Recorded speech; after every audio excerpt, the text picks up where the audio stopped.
You can't go out playing golf having fun. Fun. Senor, you've obviously never played Wingfoot. It don't matter if you win by an inch or a mile. Winning's winning.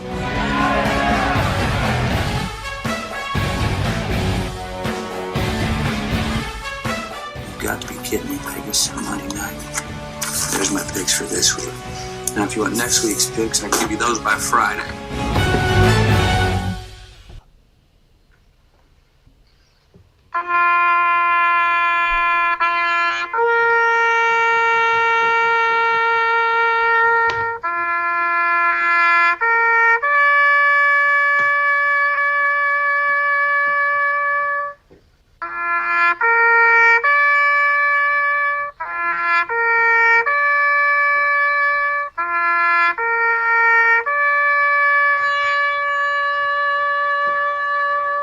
Hello, sports fans, and welcome to Week 11 of the Wingfoot Locks. We start our show with some sad news today. The death of the undefeated Tease. It was a good run for Greg Hoyle, but the Carolina Panthers were the undoing. He lost his O last week. He had been a perfect 6-0. Greg, we started the show with taps. How are you feeling? I'm going to counter with some optimism. Where one streak ends, where there's death, you have to have birth, right? Yes, I love it. A new streak begins, and that's the streak of me beating you in our Oh no! Yes, we will start there. I thought you were going to go another place. Nope. That's the place, Joe. Superchargers could not hold up their end of the bargain, despite Miami trying to help them out there.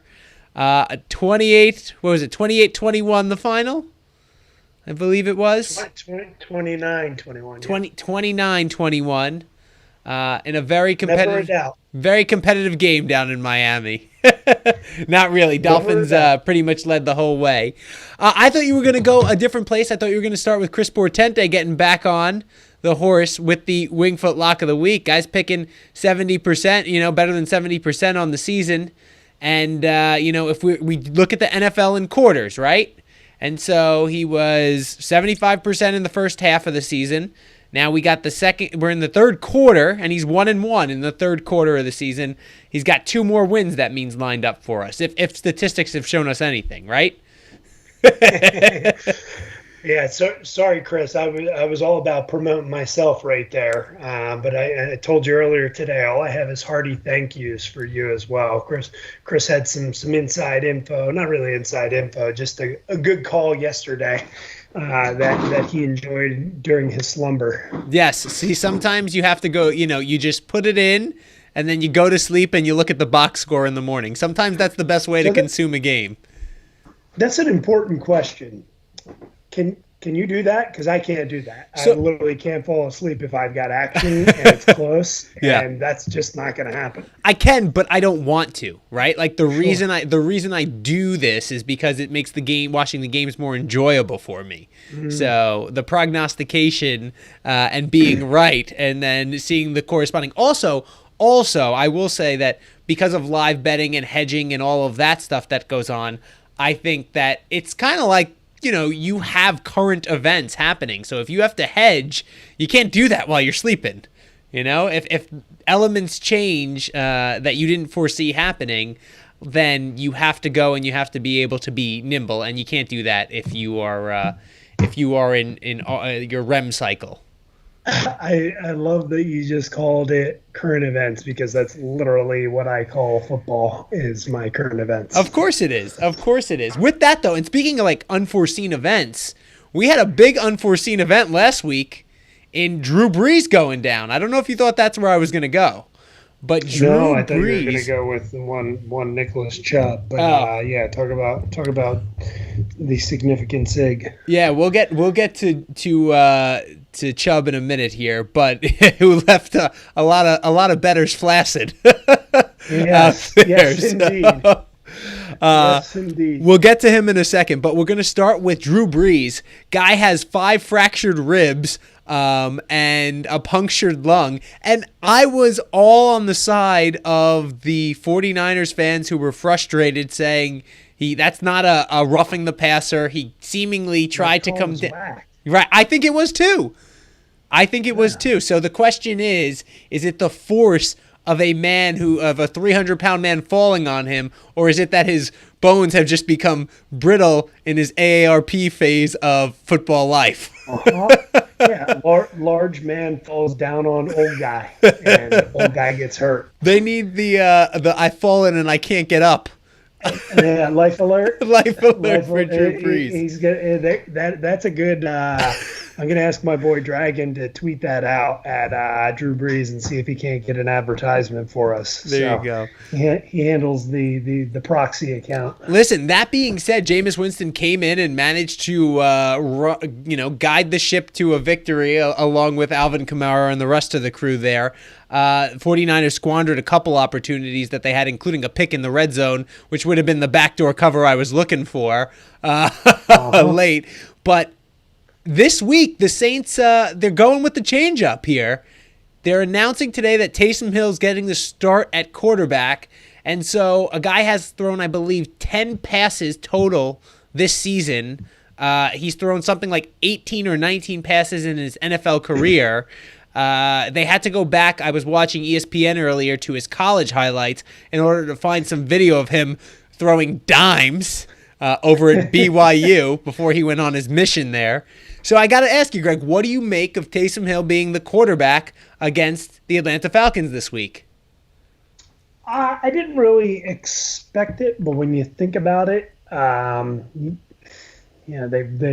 are basically saying we want to have somebody that's going to take care of the football. Right. So, I guess you don't know whether or not Taysom Hill can do that, but you certainly know that Jameis Winston cannot. So, from that side of things, it doesn't seem like a bad call. I don't know why you bring Winston in, right? If he's not going to start in this situation, why is he on the roster? I don't really get that part of it, but yeah, it'll be interesting. It'll be interesting. Maybe it'll be like the Tom Brady coming in for Drew Bledsoe here. It might be the start of a new era. So I got to say, though, I think you just made a great point there. If you're not going to start Jameis Winston, why do you have him on the roster? And I'm just curious here, right? Because they said Taysom Hill is their starting quarterback. They didn't say how many plays he's going to be in the game for. Right. And I think Sean Payton, who's all about gamesmanship, maybe he comes in for the first play. Maybe he comes in for the first couple plays. And now you have the Atlanta Falcons thinking, okay, we have to prepare for Taysom Hill. And then he's really just the opener. And they go to Jameis Winston. And it's just a whole different game plan that the Falcons were preparing for. That being said, I am on the Atlanta Falcons plus 3.5 this week.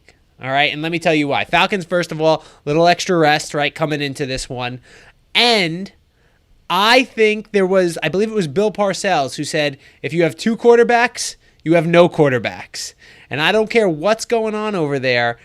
I believe that this is a bad situation for the New Orleans Saints if they are trying to mess around and have Taysom Hill just come in and be the starting quarterback, and then they're going to mix things up. But even if Taysom Hill is their quarterback that they're going with, how can you trust a guy who hasn't thrown the ball down in and down out on an NFL level? The guy's 30 years old.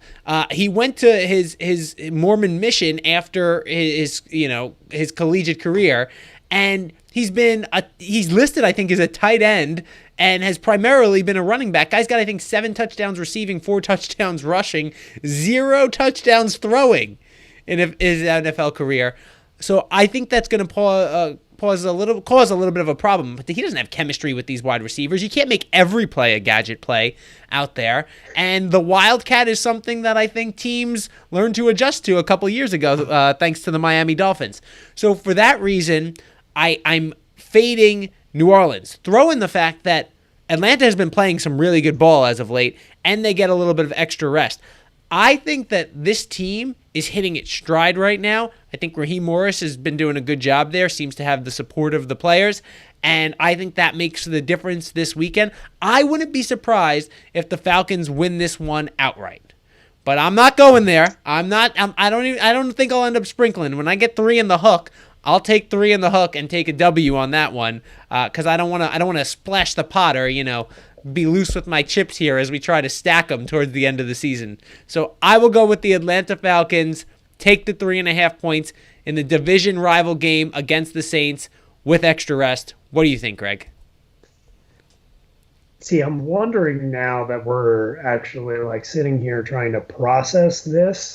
Yep. Is I wonder if the only people reacting to this Taysom Hill news are like the general population, right? And Atlanta's probably thinking like, we're not going to change our preparation. Taysom Hill's the starter, quote unquote. Jameis Winston's still going to get the majority of the snaps and the pass attempts, but they're going to try and throw us off the scent and make us adapt to a mobile quarterback versus a pocket passer. So as we're kind of talking about all this, I didn't have an opinion on the side, but I am kind of thinking that there is some definite gameplay going on here. I don't know that I've ever made a selection on like pass attempts by a quarterback, but I'd be willing to call the bluff here and take the under for Taysom Hill pass attempts based off this news. I got to go find it. I have no idea what it is, and maybe I'll get it tweeted out, or maybe I'll tag on Instagram the Wingfoot sports account or something like that. I'll get it out in some way, shape, or form. But it's interesting, and I think it's just a bluff call, and I think it'll be interesting to see here because I'm calling the bluff. Kudos that he's totally trying to mess around with the situation and make them adapt to his mobile game plan, and that's not going to happen. And kudos to Sean Payton if that's the case, one way or the other, because I think that's awesome, and I love gamesmanship. And the devil is in the details, as they say. Starter doesn't mean he's going to be back there and take 60 snaps under center as it goes. Right. So I hope that the Atlanta Falcons are preparing for that, because I am on that side, so we'll see how it plays out this week. All right, let's move on to the next game that we both like here. The New England Patriots laying 2 on the road against Houston. Greg, since I took the first game, I'll let you take first crack at this one here. Why do you like the Pats this week? They're coming off that win on Sunday Night Football against the Ravens. Well, I feel like there was an opportunity miss here because did it start either Pick'em or the Texans favored a little, but I wasn't ready to do the research when I was there. We're getting it at 2 now, correct? 2.5. According to this, it opened actually at Houston -3. That had to be a line looking ahead. I'm guessing off the Jets loss. And currently, yes, it is 2 or 2.5. New England is minus. So initially it had Houston -3, and now it is 2. It's most places it's 2. I do see 1 2.5 out there. Yeah, I mean, number one, it's Belichick versus Cornell, right? So you have a guy who just hasn't been good enough to get himself a head coaching job in the league, right? When you're not better than Bill O'Brien, right? How good are you at coaching a squad here? Right. And then the Patriots, they're clawing back. They're still in that division race, right? Cam, even though he hasn't looked, great, he's not looking as poorly as he was when he came right back off of COVID. I think he's settled back in, and that run. The dynamic that Damian Harris has actually given them on the ground. He looked good, didn't he? In addition to, he's had like 2 or 3 100-yard games. Yeah. He's just gashing through there. He's looked really good. Guy is running hard. So that's an impressive win, and the conditions certainly play towards what the Patriots want to do, but you can't take away the fact that Baltimore runs the rock too. So basically, they just beat them in bad conditions, kind of at their own game. So they're playing the tough defense, run the ball. They're mixing things up with those wide receivers. They don't look terrible, right? They obviously have nobody but Jacoby. Was it Jacoby Myers? Yep. They're getting creative with them, so they're doing what they have to do, and it's a good example of good coaches figuring out a way to win. And Houston has nothing to play for, and they just haven't impressed at all. And I think they're going to get gashed. So they're also coming off, let's not forget Houston is coming off that loss against the Browns in what was just a dreadful game to watch. Greg was disappointed that game didn't kick. We'll talk about that next. So we'll get there in a second. But for them to only be able to put up 7 points, I know we talked about the win conditions. It was an ugly game, and I don't know what to make of Houston outside of Deshaun Watson this year, right? Deshaun Watson, if you look at it, I think he's got like the third or fourth highest QBR in the league. And I think that they're still throwing the ball downfield, at least, attempting to. Last week's conditions obviously made that a little bit more difficult. But the thing that I really want to point out about this is that the strength of the Houston Texans plays into the strength of the New England Patriots, right? The wide receiving core, that downfield passing game, is going right at the Patriots secondary, which is probably the best part of that Patriots defense here. And I think that lends itself to an advantage Patriots there. If you say styles make fights, we already know we got the better coach, and he's going to take away, Bill Belichick is going to take away whatever your biggest strength is. And his strength is going to be able to take away that. And then, of course, the Houston Texans come in with one of the worst rushing defenses on the league. We saw that play out a little bit with Cleveland, and what was a bit of a spirited effort, I thought, by that defense, and I thought it would be. But when it look at the total yardage, and they put up a pretty good number against that defense. And I think that the Patriots, right, they're still focused on a playoffs position. They are not going to go gently into that good night. Nope. So I think that this week is key for them, especially when they have a gauntlet coming up. The one thing that I think is kind of key is that this is a very low number, because Bill Belichick has a way in some of these games of winning them very closely, of not giving away too much, just making sure his team salts away a win so that they don't have to reveal anything for the next week, so that he keeps his guys, I think, a little fresh, so they're ready to go. And the other thing is, Cam Newton still has a chip on his shoulder. I think he developed a nice rapport with Myers, as you mentioned there, Greg. What's N'Keal Harry's status? Look into that. I don't. Because we looked at this. I don't know. He's probably one of 27 dudes that's who's questionable. Yeah, we were looking at this, and obviously, as he's not on there, which is why I was asking about it. We love the games that Bill Belichick plays with the injury report, as I believe the entire team this week is questionable. So it should be interesting. They were all limited in practice. This just tickled me here a little bit. Do you know who the two Houston wins are this year? Jacksonville. And? Jacksonville. Yes. So I'm liking this. I'm pretty sure New England is not Jacksonville. So I'm liking this situation. Jacksonville they beat them with two different quarterbacks. How about that?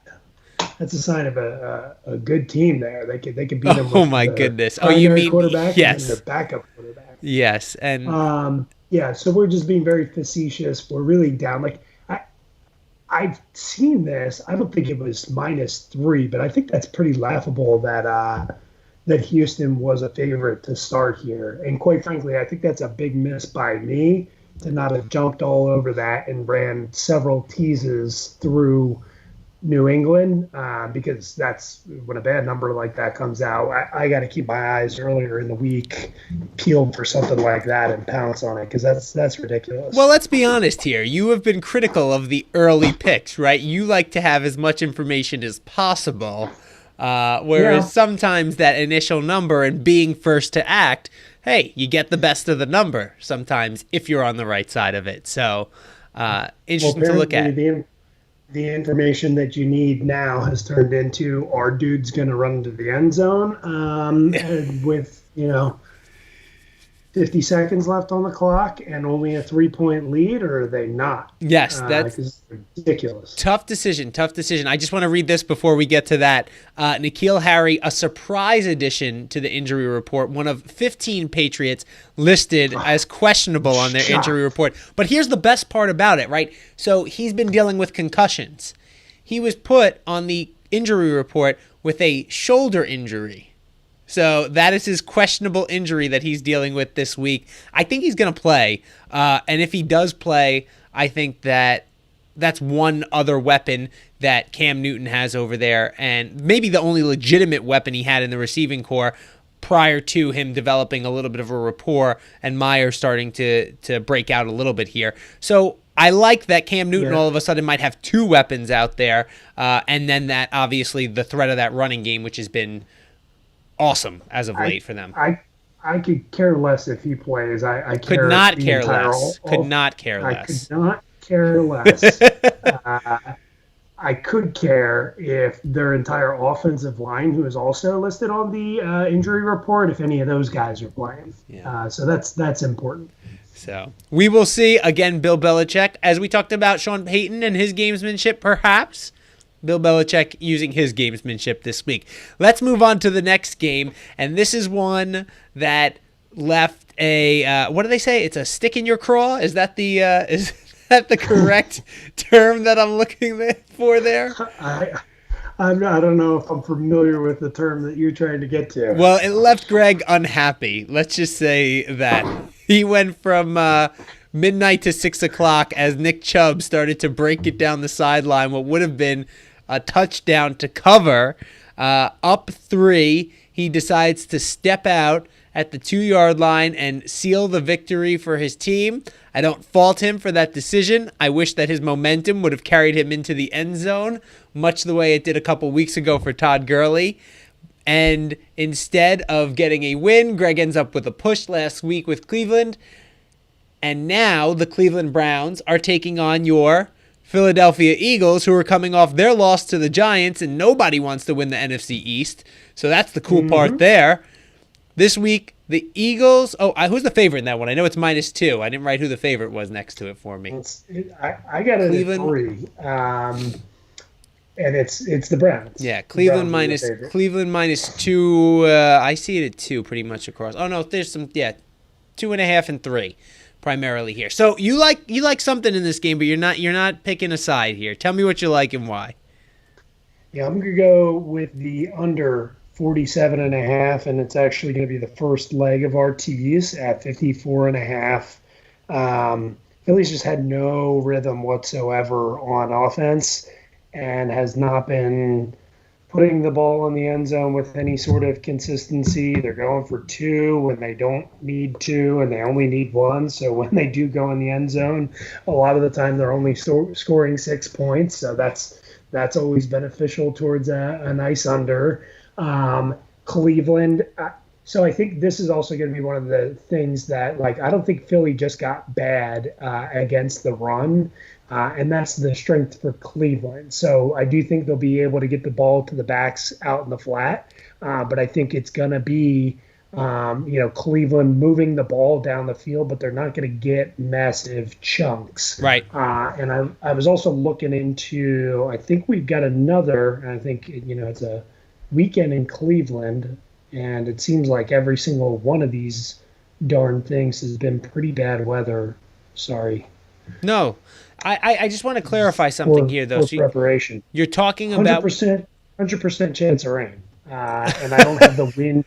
I don't have the wind yet, but go figure. This is the 3rd and 4th games that it's pouring in ridiculous out, and as long as they don't start the game 30 minutes late, like you handicap a game and you pick a game based on the advantage that you would have when it's a monsoon out, and they let the Patriots and the Ravens play through said monsoon, but for some reason we've got to delay the start of the Cleveland game, so then our handicap where Houston is going to throw the ball gets all jacked up. All right, so I love your obvious bitterness over this here.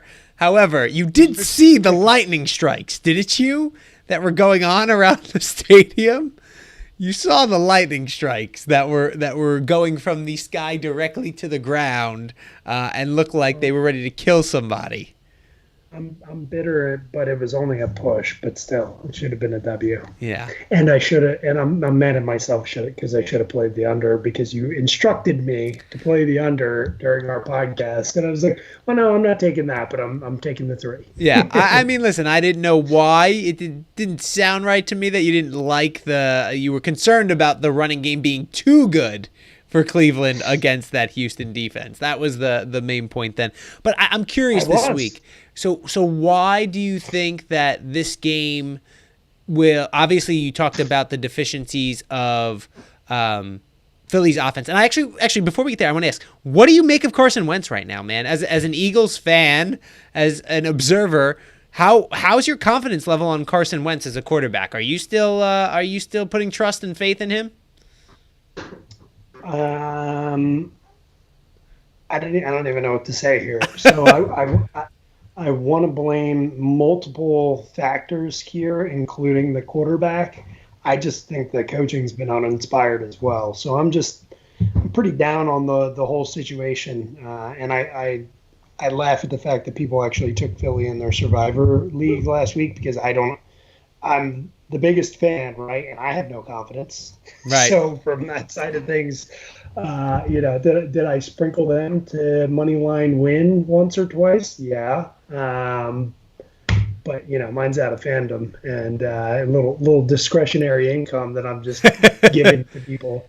I think that we're going to look back at that Philly Super Bowl and say that was comparable to the Detroit Pistons when they won the Super Bowl. When they won, the NBA championship. Out of this stream, because that's a ridiculous statement. No, it's not. They had a team that came together that year, and think about it. They beat the New England Patriots, who are kind of an equivalent dynasty to what the Los Angeles Lakers were when the Pistons won it. They had come on, if Chauncey Billups and Nick Foles don't have a lot in common in what happened, yes, it was a series versus a game, but dude, like, these teams have a lot of similarities. I would venture to say that Chauncey Billups and Nick Foles have nothing in common. Period. End of story. Zero things. They're not. They don't have the same sign. Clutch. They all come through in the clutch. They are clutch players. Don't you compare Super Bowl MVP Nick Foles to Chauncey Billups? I believe he was the NBA Finals MVP that year. Come on, man.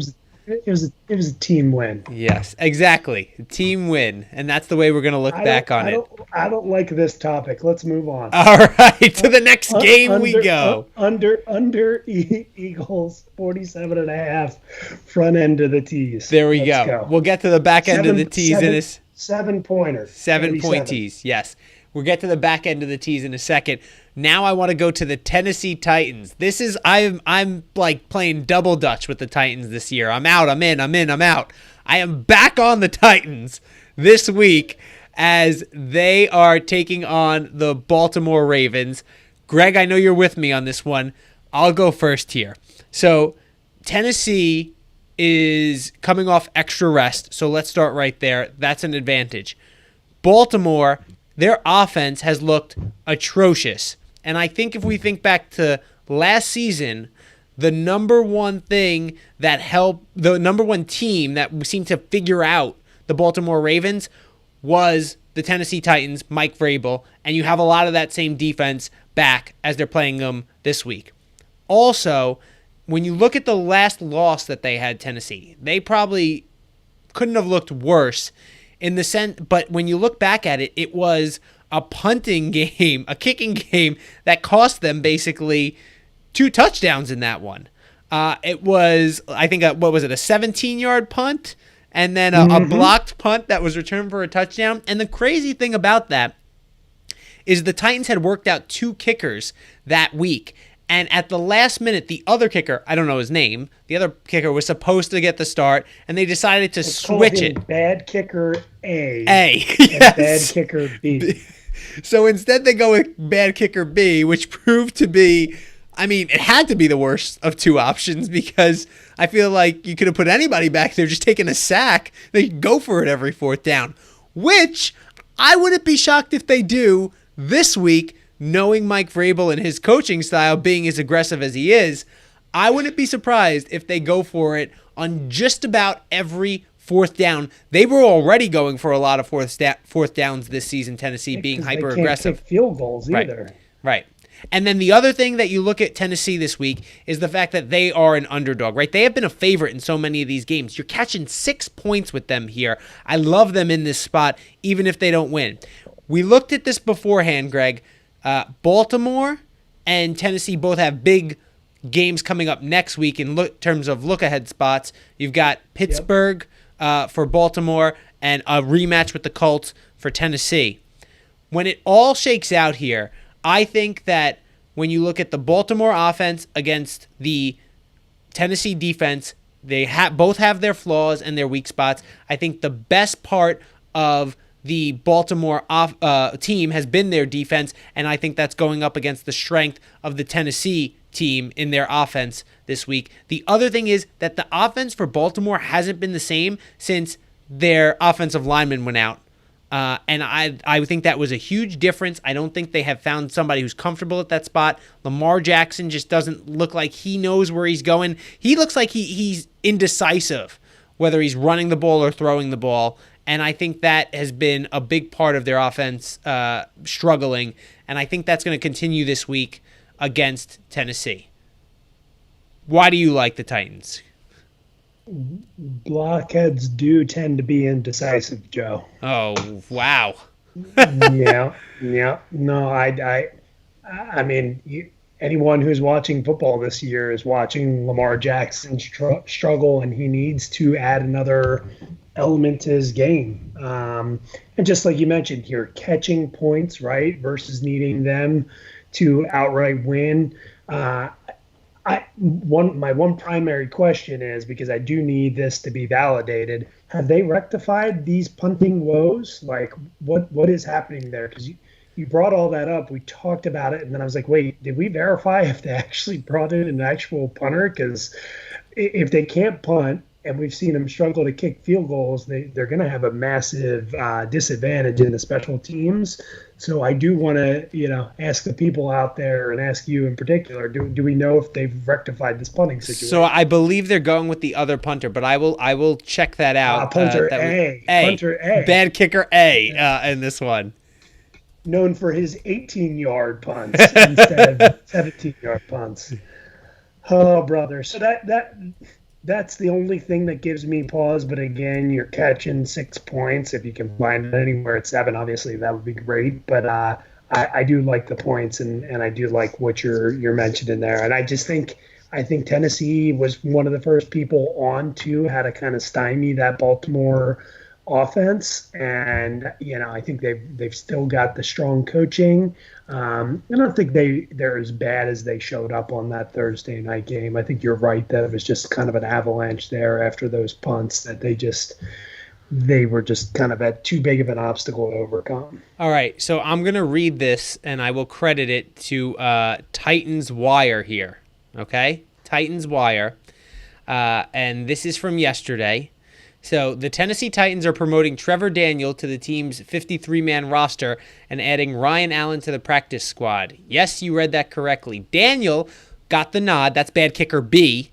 Got the nod in Week 10 over Allen, which at the time didn't make much sense considering Allen was brilliant in place of Brett Kern in Week 9 when he averaged 50.5 yards per punt. Oh, my. Yes. So I did not realize that he had kicked. Punter A, did he lose a leg or something in between, and that's how he lost the competition? I have no idea, and I don't know. I'm reading if he was injured. I see nothing over about him being injured for that game against the Colts. This is the worst decision since bringing Nathan Peterman in instead of Tyrod Taylor. And 4 interceptions later, you realize it was a bad decision. This is literally this is going down into epic bad calls. All right, so I got to read this line because this is hysterical for me, and I got to give this author credit. Ready? As I dig deeper, this is probably the most we've ever talked about punters, period. End of discussion. I got a couple of buddies that salivate over listening to punt game analysis. Well, here you go then. They're going to be drinking this in here.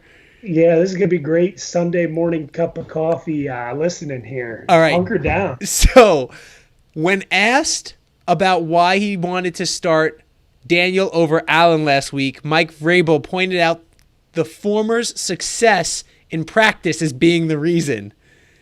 And so after this recent move, that seems to indicate Daniel will get the start once again. It's clear he must be the greatest practice punter of all time. That line goes to Mike. I hope I'm saying this right. Moriartis. There you go. I'm pretty sure I butchered that last name. I'm sorry, Mike. You'll probably call never him hear Eminem. this. Eminem. But that's fantastic. So hopefully that they've gone back to the punter who knows how to punt the ball correctly and can flip field position for them. But listen, I don't mind if they go for it in the right situations. You know? Well, now Punter B can go back to the deliveries that they said he was interrupted from. It is the holiday season. Black Friday's coming up here. It's true. So they need him out there. Amazon, UPS, Target, all hiring. I have no disrespect for any working individual. If you need a job, there is value in hard work, and there is no shame in pulling down a paycheck and blue collar work. I am all about it. I do have disrespect for punters that can't put the ball, being bad at your job, right? You can have disrespect for being bad at your job, but no disrespect for hard work. Indeed. With that being said, let's go to the next game here. Speaking of bad at your job, we said there were going to be a couple hold your nose picks this week. I'll go with the New York Jets coming off the bye as they head to sunny Los Angeles to take on the Chargers, who I was very fond of last week. The Jets. How'd that work out for you, Joe? It didn't work out for me, Greg. We established that in the beginning of the podcast. Let's move on. We were going to call the Eagles Super Bowl a big fluke, so I had to bring this. Not a fluke. I'm just saying team chemistry. Things clicked. Anyway, the Jets this week are 10-point underdogs against the Chargers out in LA. And I think that, first of all, I love taking bad teams with big numbers against another bad team, right? So that's one of the things that you look at here.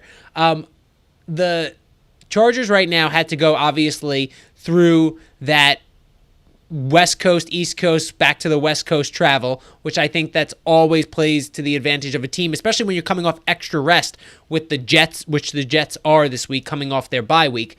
And then throw in the fact that the Jets, and I can't believe I'm going to say this, the Jets offense looked competent on Monday Night Football with Joe Flacco and their full complement of wide receivers there. So I have no reason to believe that they won't be able to do that again against the Chargers. Joe Flacco again getting the start, Sam Darnold sideline for this one.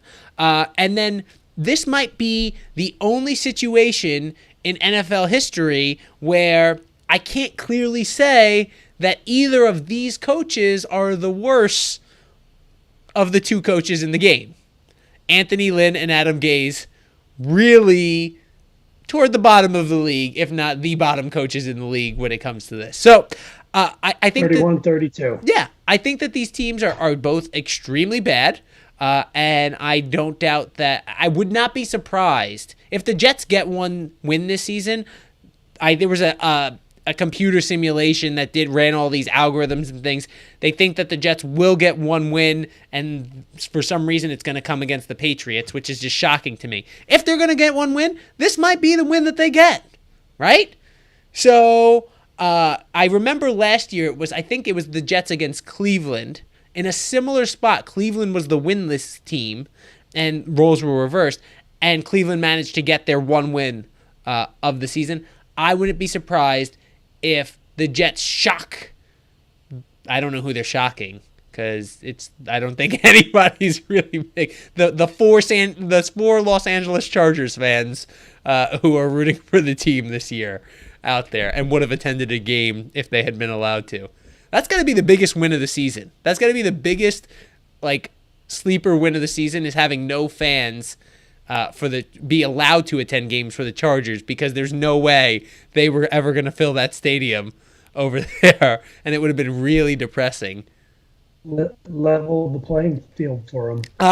So now, go ahead. Now that you're mentioning that game, I'm gonna make no comment on the side. But what I will say is I agreed with you with them trotting out the receivers who all seem healthy. They did look like I can't even remember it's obviously Mims, Perryman, and I can't remember the guy who's proven the most.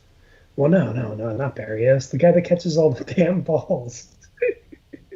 Oh, Crowder. He's Jarvis Landry. Crowder. Yeah, Crowder. That looked good. Like, they were spreading the ball out pretty decent there. So I'm kind of looking at the over in that game now that we're talking about it. So I would go over 46, and I'll make that an official pick. Over 46. I like it. And on the fly official pick, we're adding to it. I got no problem. Educated guess.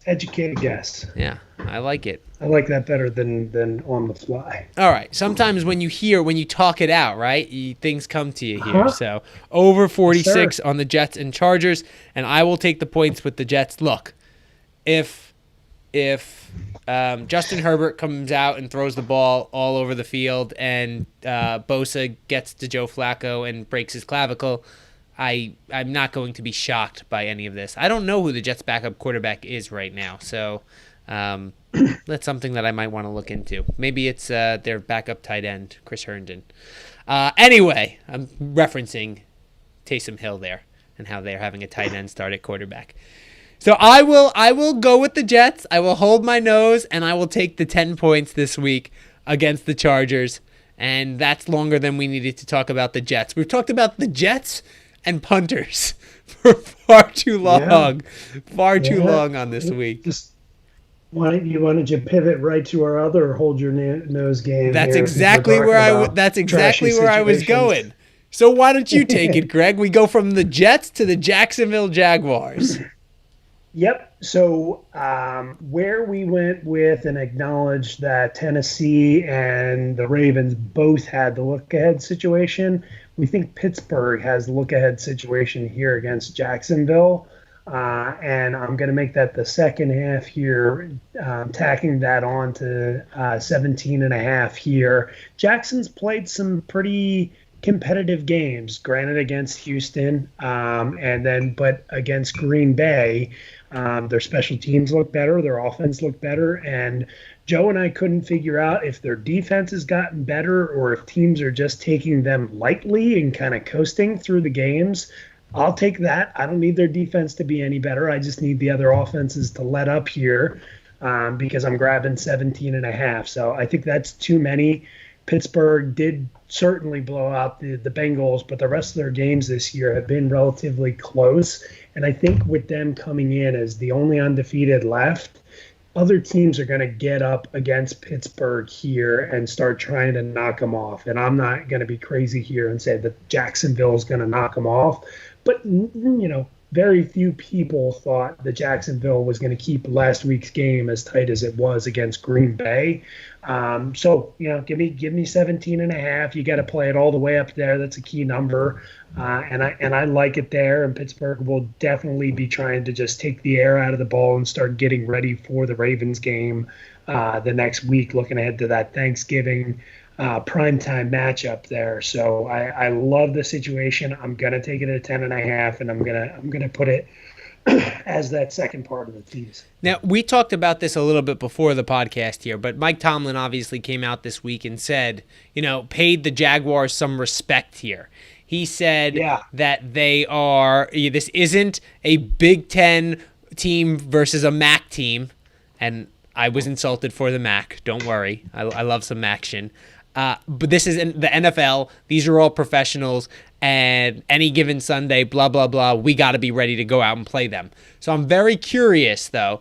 Does that in any way influence you, make you concerned that, okay, Tomlin's not going to let the Steelers look past the Jaguars in what would be easily considered a trap game?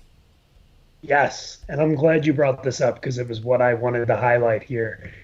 where, you have coach speak, right? To me, that coach speak means practices seemed a little loose. Their heads aren't on straight, right? So Tomlin is talking to his guys saying, these guys aren't just going to roll over. We got to get geeked up, right? And the rest of the team's probably like, well, we got Lamar and the Ravens on Thursday, so I need to save a little here. So I think I love that you mentioned that, because to me, that means they might seem a little bit distracted or looking ahead. So that just validates for me. I don't think the coach needs to come out and say that if his guys are lighting it up and having a great week of practice, right? Why in the world would he ever say that? Great point. I love it. Let's move on to, so just want to recap there. That's the second half of the tease. So the two legs of the tease are the under in Philly and Cleveland, 54.5, and then Jacksonville plus 17.5. And that brings us to what I believe is our final game of the week on Monday Night Football here. This week, the Rams are headed to Tampa Bay to take on the Bucs.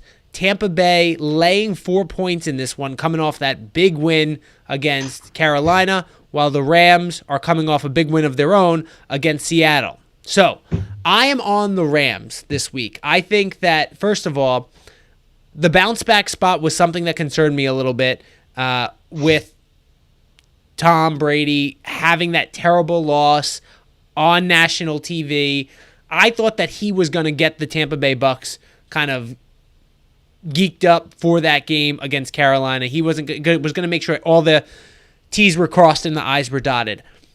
I think that this week they will be ready again, the Tampa Bay Bucs. The problem is, as I've said in several spots this season, that Rams defense is impressive to me. I think that Aaron Donald has been just an absolute game changer. I still, as much as we talk about him, I don't think he gets enough credit because of the position he plays. And he changes the game at defensive tackle. So I think that the Tampa Bay offensive line is going to have their hands full this week. And I know, obviously, Tom Brady, not the most mobile quarterback in the world, and he has had trouble in these types of situations when you're able to get pressure up front and, right in his face. That is the prescription for beating him. That is what I think the Rams will be able to do this week. Then we know about their wide receivers. Jalen Ramsey has been shutting down people all over the place. I think it's going to be a great matchup. I think things are going to get a little chippy between him and Mike Evans, right? And I think if things get a little bit chippy, that they might end up losing their cool. I don't trust the Antonio Brown, Mike Evans, obviously, mindset, chemistry yet. We're going to see how things go when they're not flowing this week, I think. When it's it's going to be an ugly game that they're going to have to muddy up. And then on the other side of the ball, I think that the Rams have the ability to go sideline to sideline and kind of stretch that front for the Tampa Bay Buccaneers. And I think if they use that West Coast offense, that they'll be able to spread them out, get them going sideline to sideline, and then it'll open up the middle of the field. They'll hit some big plays down the middle. So I think that's the recipe for success. I think Sean McVay will be able to game plan. The coaching mindset here is a good one. The Rams have a little bit more chemistry. Even if they win, the Bucs, that is, I think this is a close one, and I see it coming down to like a last possession, they're trailing field goal type of thing, one way or the other. And so for that reason, when you're giving me 4 points, I'll take the Rams in this one. What do you think, Greg? No disagreement here, and I'm gonna paint a little scenario here, and just give me a second. This is my favorite time of year, right? We haven't talked about Raiders Chiefs, right? I couldn't give it out in the tease because it's off the board. But what I will say is great Sunday night matchup, great Monday night matchup. If I'm looking at this game, I want the points with the Rams, right? So when you can play the Raiders and the Chiefs, if you wanted to tease down the Chiefs and you wanted to tease up the Rams, to get yourself basically a pick 'em for the Chiefs, and then like 10.5 or 11 for the Rams. I would like that all the way. You're going to be putting your feet up. You're getting ready for Thanksgiving on Thursday. Who doesn't want to have some action on this Monday night game? Because you got two good primetime matchups here. So should be good. I think the hope is, right, that these are close games. They're talking a lot about revenge for the Chiefs. And I am interested, just like you, to see, okay, Tom, they certainly proved me wrong. They had their bounce back game, and they did a good job, right? So now they're going up against another good team, right? How are they going to react against a good team, right? Because I think we can all agree Carolina, probably not a good team, right? So the Rams, I think people have just been undervaluing them all year. So you're catching more than a field goal here, and why not take those points and roll into that game? They could certainly win the game outright. So from that side of things, I like it. One other thing that I might look at here is the total. I think is 48.5 or 49, and I wouldn't be surprised. I mean, this kind of has a playoff feel to it, right? We're talking about two teams in the NFC that might be playing for seeding here. And I think that this time of year in playoff games, things seem to get a little tighter. And I think that these two teams, despite having the perception as offensive teams, both have very good defenses, right? Sure. And so I wouldn't be surprised if this game is a lower scoring game and stays under that total. If you're going to play an under, I tend to wait because I feel like unless it's something glaring, the public usually brings that number up a little bit. Unless you're going to jump on the opening number, then the public usually brings it up a little bit. But if it's at a 49, especially if it's a Monday Night Football game, because that's a key number, I think I might look to play the under in this one as well. Thoughts on that? Yeah, no. I mean, your logic is the same logic we used yesterday, right? So the Arizona-Seattle game, now those are teams with not good defenses, right? But you thought it was going to be a tighter game. They were going to scratch and claw a little bit more as we get to the second half of the year, and it wasn't going to be loaded up like it was that first matchup. So if we're using similar logic, and hopefully if you're taking that, you get the same result. Yep. All right. So that brings us to the close of this week's edition of the Wingfoot Locks. To recap for you, we like Tennessee and the Patriots. Tennessee +6, Patriots -2. We're both on those. Greg's tease of the week, Jacksonville +17.5, under 54.5 in Philly and Cleveland. I like the Falcons, the Jets, and the Rams. I'm holding my nose with the Jets because even a broken clock is right twice a day. Maybe there's some good value there. Any last words, Greg? Nope. Happy Thanksgiving, everyone. I don't think we have I don't think we're going to do a pod before that, so we'll just do one for next week. I'm guessing. So happy Thanksgiving, and enjoy the football, or at least the Thursday night game, because those other games are putrid on Thanksgiving Day. That is true. It's going to be tough to eat turkey and watch some of those teams play. But don't forget to check out the Wingfoot Sports Instagram page for the lock of the week. Chris Portente, again, picking better than 70% on the season. I know the lock is already up there, so go ahead and check it out. And hopefully it'll be another good winning Sunday for everyone all around. For Greg Hoyle, for Chris Portente over in Instagram land, I'm Joe Messeri. Remember, everyone, until next time, it's not whether you win or lose, it's whether or not you cover the spread. Have a great week. Enjoy the games. Talk to you next time.